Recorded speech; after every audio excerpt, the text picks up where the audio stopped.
And I think there are 4 teams in the NFL this year that come in with a chip on their shoulder. Now, in order to love you, you got to have the talent good enough to win the Super Bowl. And all 4 of these teams do.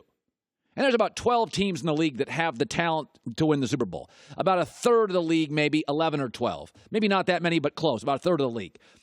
But so if you can give me talent and that chip on the shoulder that you've spent the entire offseason being told, no, no, no, no, no, no, no. I'll give you 4 teams. I'll start with Atlanta. I love Atlanta this year.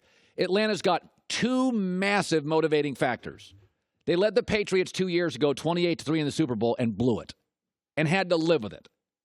They lost their top coordinator and were told they're no good. They come back last year, and they have the Philadelphia Eagles in Philadelphia. They go all the way to L.A., beat the Rams, dominate the game, go back home to Atlanta, practice, go up to Philadelphia, 9-yard line, first and goal, get down to the 2. This play is the difference between this play I'm showing you on FS1, facing and beating the Minnesota Vikings going to the Super Bowl. They have had to live the last 2 off seasons being this close. And Philly gets all the love, and Tom Brady gets all the love and the fame and the endorsements and the attention, and they are just sitting there for 2 years seething. Their offensive line now is really good. Dan Quinn's clearly a great coach. Steve Sarkisian's second year working with Matt Ryan. Key pickup at a wide receiver spot and defensive positions. Love Atlanta, chip on the shoulder this year. Second team is Baltimore. Baltimore was the most impressive team to me. First of all, they draft Lamar Jackson to push Joe Flacco. He looked great in preseason. This is a Baltimore team last year that was going to make the playoffs. But Andy Dalton, 4th down prayer, touchdown pass out of the playoffs. They've had to live with that in the weight room every day since then. They were also 5-2 down the stretch. Their last 5 losses last year, all 5, 1-possession losses. Baltimore is going to rebound big. Every workout this offseason, they're thinking about that Andy Dalton prayer and a wasted opportunity. The third team's the LA Chargers. They started the year 0-4, and in 3 of the 4 games, outplayed the opposition, and 2 of 4 outgained them. Why? They couldn't get down the field goal thing. It was brutal. They ended the year winning 6 of 7 and 9 of 12.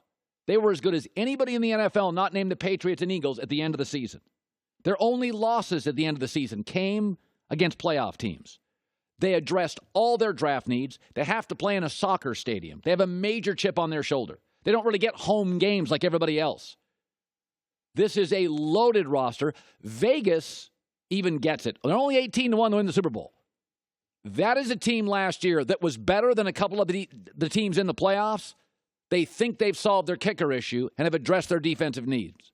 And the 4th team that playing with a chip on their shoulder that I love this year, maybe you remember them, and maybe you remember how their season ended, the New Orleans Saints. Yeah, that leaves a mark. I'm going to say they've been pretty salty in New Orleans. They've been a little salty in New Orleans for the last 5 months. Drew Brees had as good a year as he's ever had. He's got 2 great ones left. So Atlanta, Baltimore, the LA Chargers, and the New Orleans Saints. This is a league in which the great quarterbacks all play with a chip on their shoulder, all overlooked, too small, too short, run too much, and they all rise. Big Ben, Brees, Beatty, Rodgers. That's the league. Matt Ryan, none of the big programs recruited him. None of the big programs recruited Brees, Big Ben, Tom Brady. Couldn't even start at Michigan. Aaron Rodgers, go to a junior college, drop in the draft. Same for teams. Hi, everybody. Thanks for watching. Subscribe here to get the latest from the show. Also, be sure to check out more of the best clips from The Herd or go watch a few segments from other shows on FS1.